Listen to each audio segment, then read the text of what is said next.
इसके लिए तो आप सब में से किसी न किसी का चाचा मामा ताया फौज का सिपाही होगा जो बेचारा बॉर्डर पे बैठा हुआ है ना।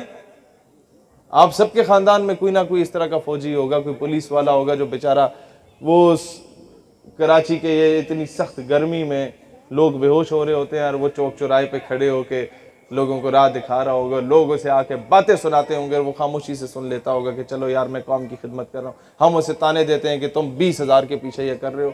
बंदा पूछे कि उल्लू के पठो 20,000 के पीछे कौन से याचीन पे जाता है।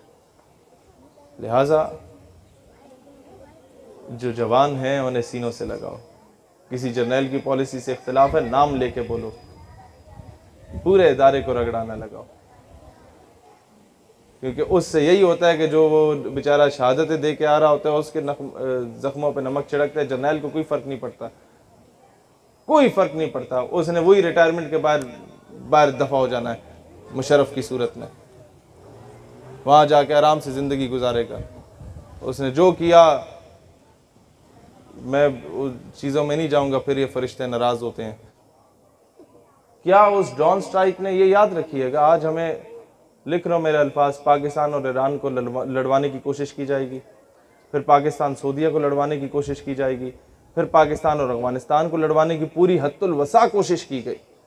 आपके मीडिया पे बैठ के आप मुस्लिम ममालिक के खिलाफ बकवास कर लें, लोग कहेंगे बल्ले बल्ले बल्ले पाकिस्तान की सालमियत की बात हो रही है।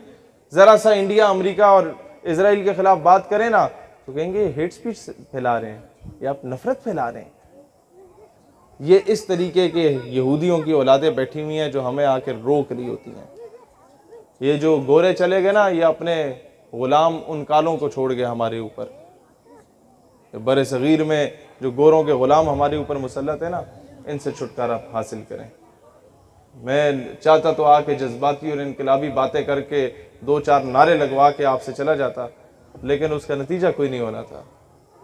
सिर्फ ये पैगाम देना चाहता हूँ, पाकिस्तान के किसी इदारे की पॉलिसी से इख्तलाफ हो सकता है, किसी जर्नैल से इख्तलाफ हो सकता है, किसी वज़ीर से इख्तलाफ हो सकता है, किसी गवर्नर से इख्तलाफ हो सकता है, किसी वज़ीर आज़म से इख्तलाफ हो सकता है, सदर मुमलिकत से इख्तलाफ हो सकता है, वज़ीर आला से इख्तलाफ हो सकता है। उसका गिरबान पकड़ो, लेकिन पाकिस्तान धरती माँ है।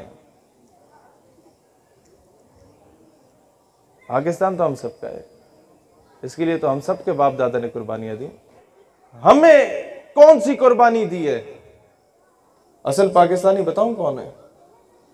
असल पाकिस्तानी मैं कहता हूं वो है जिसे तुम महाजिर कहते हो, और मैं उसे महाजिर नहीं मानता, क्योंकि वो जो अपना तन मन धन जान माल इज्जत आबरू सब कुछ कुर्बान करके पाकिस्तान आया, वो महाजिर नहीं, वो मुझसे बड़ा पाकिस्तानी है। आप लोग समझ रहे हैं इस बात को? उसको इज्जत दो, उसकी कुर्बानियों से ये मुल्क बना। उसको हम कहते हैं महाजिर है, उर्दू स्पीकिंग है, भाई क्या मतलब? वो हमारा कीमती असासा है, उसी की तो शहादतें थी। ये जो हम किसे कहानियां सुना रहे होते हैं, माओ की इज्जतें लुटी, माओ ने अपना जेवर बेचा, बहनों ने अपने भाई कुर्बान किए, कई औरतें बेवा हुई, कई बच्चे यतीम हुए, वो महाजिर थे। हमने उठा के कह दिए तो पता नहीं भारत से आगे।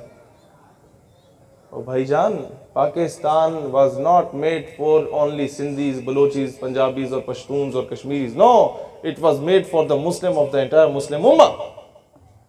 पूरी उम्मत मुस्लिमा के मुसलमानों के लिए बना। अगर कोई कह रहे हैं कि जी पाकिस्तान ने ठेका उठाया, भाई इराक में जुल्म हो रहा है, हम क्या करें? हमें अपने आज आके कहते हैं ना कश्मीर की बात करें, और नहीं पहले अपने मसाइल हल करो। भाई उल्लू के पट्टे, क्या कश्मीर हमारा मसला नहीं है? फलस्तीन की बात करें, वो पहले अपने मसाइल हल करो। भाई क्या फलस्तीन हमारा मसला नहीं है? जब इजराइल पूरी दुनिया के यहूदियों को अपने पास पनाह दे रहा है, इंडिया सिटीजन एक्ट की सूरत में कहता है, इंडिया मुझे बताएं, कहते हैं जी हमारी आबादी 22 करोड़ है, हम बाकी लोगों को अजालम दे के पाकिस्तान में नहीं सेटल कर सकते मुसलमानों को। इंडिया की आबादी तो कोई 1.5 अरब के करीब हो चुकी है, 150 करोड़ के करीब हो चुकी है। वो जब ये कहता है दुनिया में किसी कौम, खित्ते, कबीले में भी अगर हिंदू चाहे कि जी मैं यहाँ सेटल नहीं हो पा रहा, मुझे इंडिया आना है, तो कहता है हम नेशनलिटी देते हैं। तो हमारे पास जो बिहारी आए और बर्मा के लोग जो यहाँ कराची में आए ठीक ठाक तादाद में, उन्हें आईडी कार्ड क्यों नहीं दे रहे? यहां पर जो अगवानी आए उनको आईडी कार्ड क्यों नहीं दे रहे? हमें आगे कहा जाता है जी हमारा कारोबार खराब होता है। और घुघू अल्लाह जो है ना, पत्थर में मौजूद जो कीड़ा होता है ना, उसको भी रिस्क पहुंचाता है। तुम्हें तो उसने अशरफुल मखलूकात बनाया है। तुम ये समझते हो कि अगवानी आके तुम्हारा रिस्क मारेगा, या बंगाली आके तुम्हारा रिस्क मारेगा, या बिहारी आके तुम्हारा रिस्क मारेगा, या बलूचिस्तान से उठ के बलोच कराची में आ गया तो तुम्हारा रिस्क मारेगा? नहीं नहीं नहीं नहीं नहीं। रिस्क पहुंचाने वाली ज़ात अल्लाह ताला की ज़ात है। वो आपकी मेहनत से आपको मिलेगा। आप कहें कि जनाब मैं घर बैठा रहूं, मैं रोटियां तोड़ता रहूं, और अगवानी जो है मेहनत करे लेकिन पैसे आके मुझे मिले, भाई क्यों? मेहनत कर रहा है, उसका हक बनता है। मैं आज ये जुमला यहाँ कहने आया हूँ, मैं पंजाब में भी कहता था, मैं KPK में जाता था, उधर भी इस तरह की बात करता था कि तुम्हें यहाँ पर कोई सिंधी बलोची नज़र आए उसे सीने से लगाओ, तब जाके पाकिस्तान मुस्तहकम होगा। मैं आज आप लोगों को कहता हूँ कि आपको अपनी इस बलोच कम्युनिटी में अगर कोई पठान रेडी लगाने वाला नज़र आए उसे अपने सीने से लगाओ, तब जाके पाकिस्तान एक होगा। आप समझ रहे हैं इस चीज़ को? उसे मुसलमान होने की नीयत से सीने से लगाओ। इसके लिए लाजमी नहीं कि इमरान खान आके आपको गाइड करे, या जरदारी आके गाइड करे, या नवाज शरीफ आके गाइड करे। इन सब ने अपने अपने कमीशन खाने दफ़ा हो जाना है। आज मैं इस्लामाबाद से कराची एयरपोर्ट पे आया तो सबसे पहले डॉक्टर आफिया सिद्दीकी के घर गया। उनकी बहन, उनकी वालदा रो रही थी, और उनसे ज़्यादा हमारे आंसू बह रहे थे कि वो कहते हैं मुशर्रफ ने तो आफिया सिद्दीकी को बेचा, लेकिन ये खान, जरदारी और मियाँ ने तो बार बार बेचा उनके नाम को। उनके नाम पे आके वोट बटोरे, उनके नाम पे आके लोगों से फंडिंग ली, चंदे लिए। और असेंबली के सेशन उठा के देखें, ऑल पार्टीज कॉन्फ्रेंसेस उठा के देखें, सारे ये जितने सियासतदान हैं ये एक ही मेज पे बैठ के खाना खा रहे होते हैं, और हम इनके पीछे एक दूसरे के बंदे कत्ल कर रहे होते हैं। होता है ना ये? हम इनके पीछे कराची का अमन तबाह कर रहे होते हैं। हम इन उल्लू के पट्ठों के पीछे एक दूसरे के गिरेबान पकड़ रहे होते हैं। खुदा का वास्ता है, इन बेगैरतों के पीछे ना लड़ो जिन्होंने कौम की बेटी को बेचा। खुदा का वास्ता है, इन बेगैरतों के पीछे ना लड़ो। ये जो जागीरदार, सरमायादार, नवाब, वडेरे, जो जिनके बाप दादा अंग्रेज़ों के कुत्ते नहलाया करते थे, इनके पीछे लड़ के एक दूसरे के सुकून और अमन को तबाह ना करो। खुदा का वास्ता है, ऐसे लोगों के पीछे आपस में ना लड़ो जिन्होंने हमेशा तुम लोगों के नाम पे सियासत की। आपकी गलियां वैसी की वैसी हैं और इनके महल बन चुके हैं। आपस में प्यार मोहब्बत से रहें, ये पाकिस्तान तब जाके मुस्तहकम होगा। मैं चाहता तो आके आप लोगों को और मौज़ूआत पे बात करता, लेकिन ये बहुत ज़रूरी है।